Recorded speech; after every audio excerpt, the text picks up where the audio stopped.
What happens here is that the goddess Mahamaya destroys them by waking up Vishnu, who is sleeping. They come out of Vishnu's ears, and Vishnu is sleeping, dreaming the universe, and they come out of his ears, and they're like, we hate everything, we want to destroy everything, we don't care, we're going to destroy everything because we have nothing else to do, we're just going to sit here and destroy.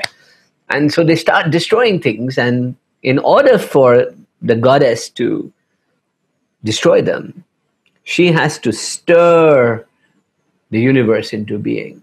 So she makes Vishnu come alive. And so he starts becoming avatars. And he destroys them by breaking them on his thighs. There's a whole mythology to it. If you get a chance, read the story.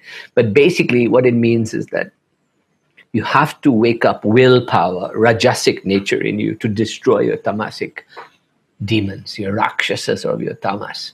You have to wake up a kind of positive psychology. You have to say, I am going to be alive. I'm going to wake up. I'm going to practice. I'm going to exercise. I'm going to do it. And that Ma Durga helps you wake that up when you destroy these two demons, right?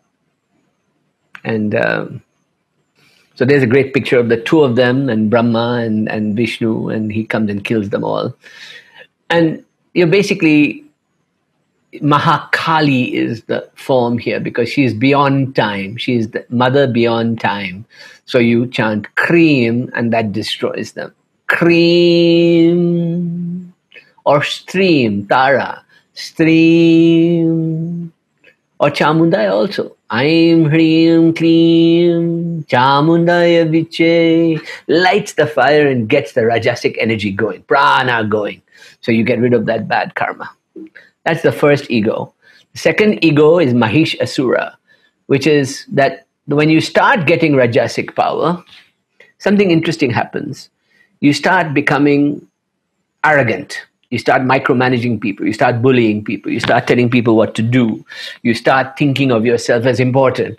So just imagine you've gotten out of your lethargy. You're now doing the jogging. You've gone to the gym. You've lost 20 pounds, you're feeling great, you're running your business, everything is starting to happen, and then you start getting arrogant, you start micromanaging people, you start thinking that only you know how to run your business or run your life, that you start telling other people how to do stuff, that arrogance starts to come. And the symbol here is Mahesh Asura, which is a bull-headed, buffalo that can change form. So just when you think you are not being a micromanager, you take another form and you become a passive-aggressive bully, or you become an arrogant critique, or you start changing forms on people. And that ego, which you think is not your ego, makes you a real asshole. And you can't help it. You start doing these things. So you have to bring in the energy of Mahalakshmi here to remove you, that part of you, shreem it away, live in your heart and act well from the heart. Then you can take control of your power properly and live well and live abundantly in the world without hurting anybody else, without your ego getting in the way. That's a beautiful one. Then we come to the mind and all the parts of the mind.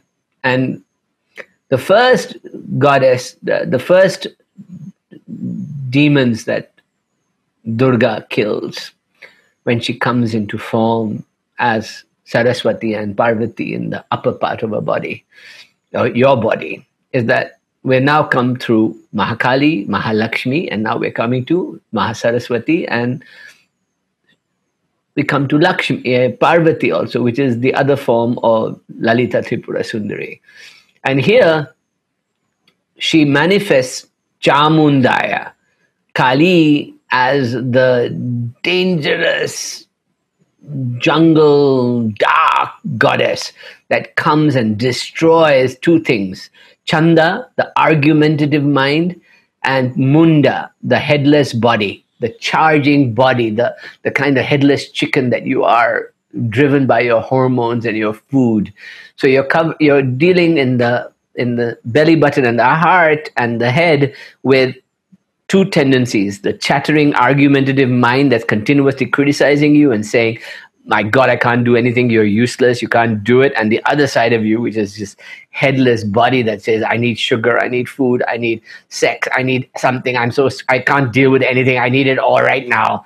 And you're dealing with these two forms. And that's the beauty of these two. So she comes and destroys them. Aim Reem Kleem Chamundaya Viche.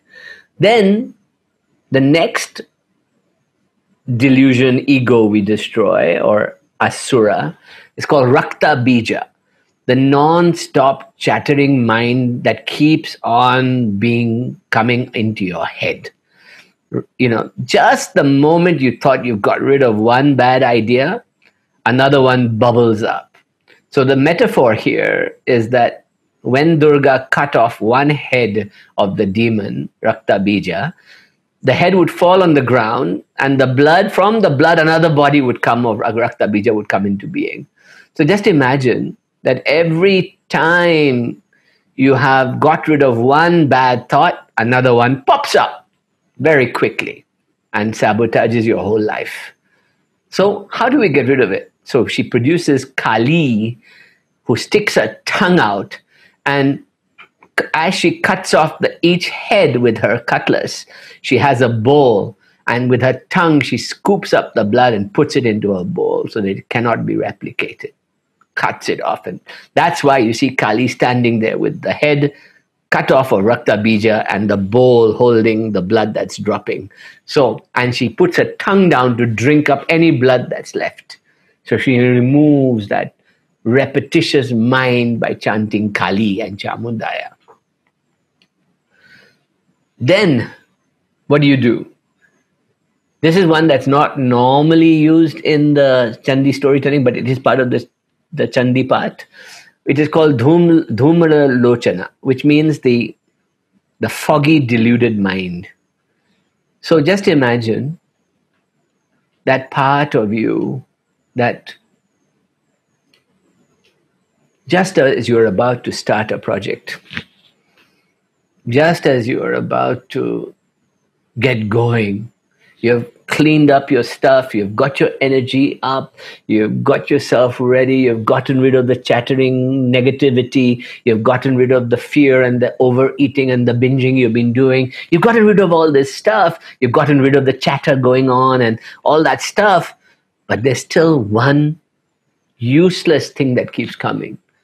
With just when you're about to get going, you get foggy. Life just blurs for you. You don't know what to do. All intelligence seems to fall apart, and you're desperately desiring to go back to your tamasic nature. So you've got everything together, you've got your business plan together, you've got everything, and then you just can't get going. And what happens here is that you're kind of, same thing with meditation. You've learned the techniques, you've done the 44-day, worked out, you've done everything, you've cleaned yourself up, you're doing it all perfectly, and what do I do now? I don't know what to do. Should I continue? Maybe I just stop. Maybe I just do something else. Maybe I try out a new thing. Maybe I go somewhere else. Maybe I stop. I'm foggy. I don't know what to do. I'm not seeing any benefit. Why should I do this meditation? It's all, I start foggying myself up. And what they say here in the Chandi path is that discerning mind is the key to fighting that. And this is where Saraswati comes into being. And she chants I'm at him, and that vaporizes his delusion. And so that demon that's holding on to you and saying, no, maybe we don't practice anymore. Maybe we try something else. I don't know what to do next. I'm stuck. Knowledge, discerning knowledge, shatters that away and returns you to the path. Now we're at the final stage. Guess what, guys?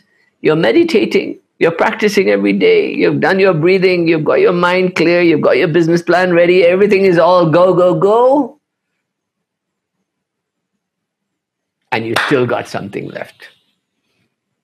Still two egos to fight out with. Still two egos to go. Right? And we'll find them now. So, the final two egos that even the highest practitioner, the yogi, the saint in the mountain, the spiritual seeker, the person whose business plan is well funded and everything is working, the person who's sorted out their life and they're exercising and they're healthy and well and glowing and everything is going right, you still have two obstacles, which are still karma, which are still ego. And they are called Sumba and Nisumba. Sumba is me, me, me, me, me. And Nisumba is my. Now, all of you are smiling right now because you know where that's coming from. It's the classic thing. I have learned meditation. I can do all these mantras. I belong to this school. I practice. I am spiritual. They are not. I am better. They are not. I am detached. I don't want to be in this world. Today I put up a beautiful comedy sketch of this guy being spiritual, where it's all, and it's all about that, which is, check it out on my Facebook page, but it's all about the me factor, Just when you think you've overcome all this stuff, you get really superior. You start judging other people. You start saying, they are not spiritual like me, so I can't hang out with my family anymore. I can't talk to those people anymore because they don't understand where I'm vibrating. They don't understand me, where I am, or I belong to this school and that other school is disgusting and I don't want to be near them. Or I am pure vegetarian and those people who eat meat, oh my God, or they vote for so-and-so, or they do this. I mean, just think of all the ways in which me gets in the way of my freedom and my liberation, right? And then the other part, Nisumba, is the mind that says, this is mine. Not on the lower level, that's only I can do these things. So this is my way of doing it, my way of working, mine, my company, my practice, but on the higher level, it's my practice. The very fact that you have a practice means that you've still got a crutch. That means you've still got your ego involved. You are looking to liberate yourself and wake up from the practice. And so, yes, that's still the ego. It's not bad like the other egos, but it's there. And it stops you from total liberation to Shiva Shakti. And what that does is that Nisumba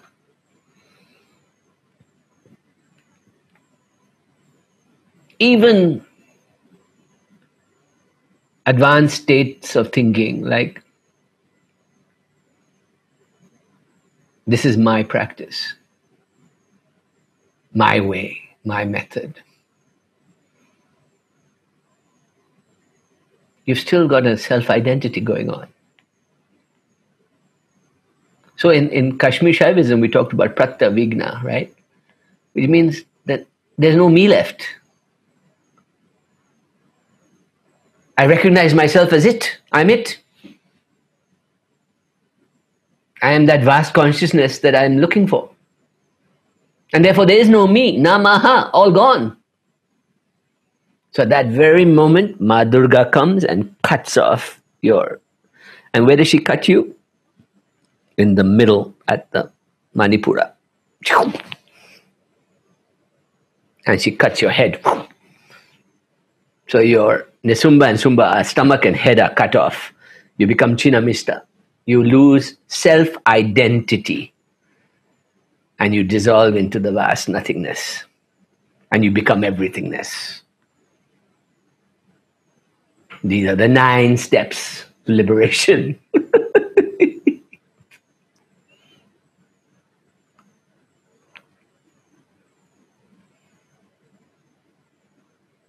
All these stories, all these techniques are only there because you know why they're there?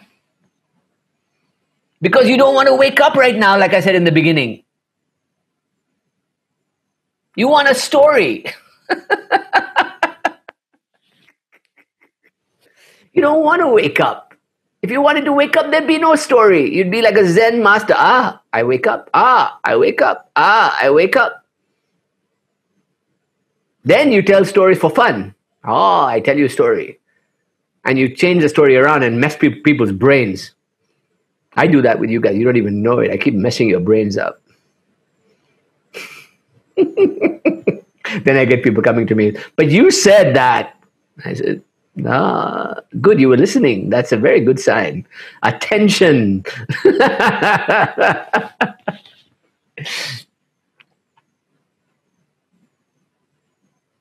So when we see that nature, we say, Ya Devi Sarva Bhuteshu.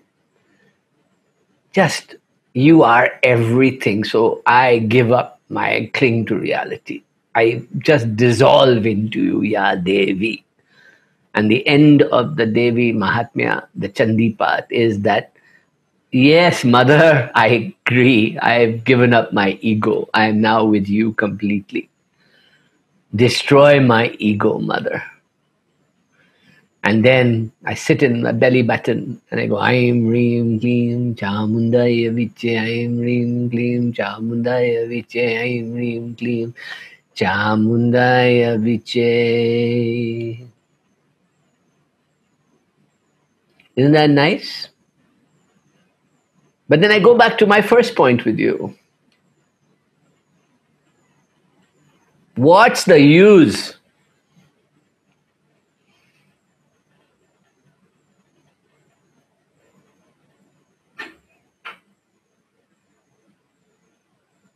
After hearing all that, identifying all your ego, oh yes, I'm like that, I go back to that, I do that sometimes, I do that sometimes.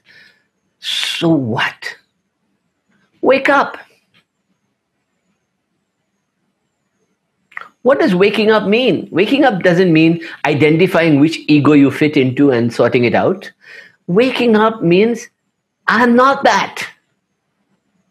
Namaha, I am everything.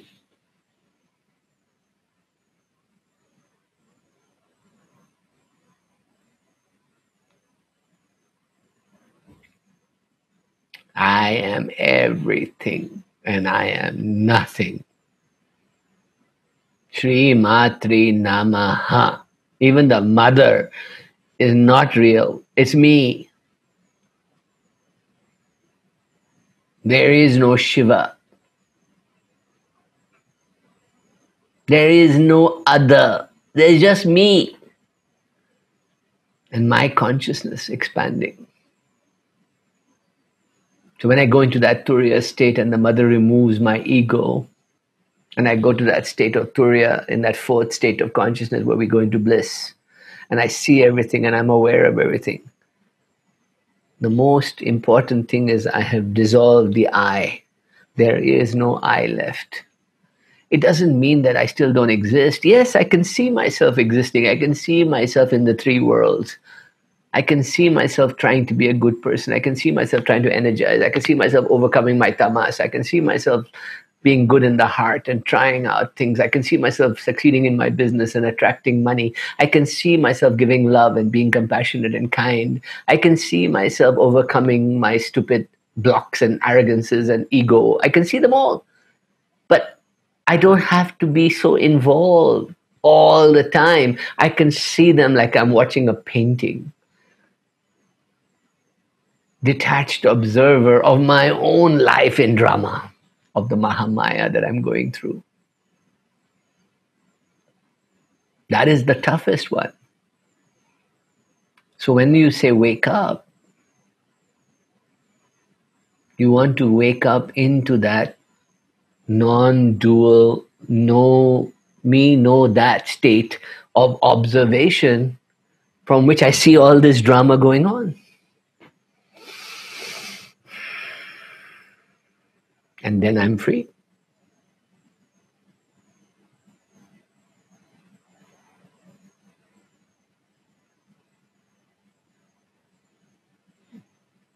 Namaha.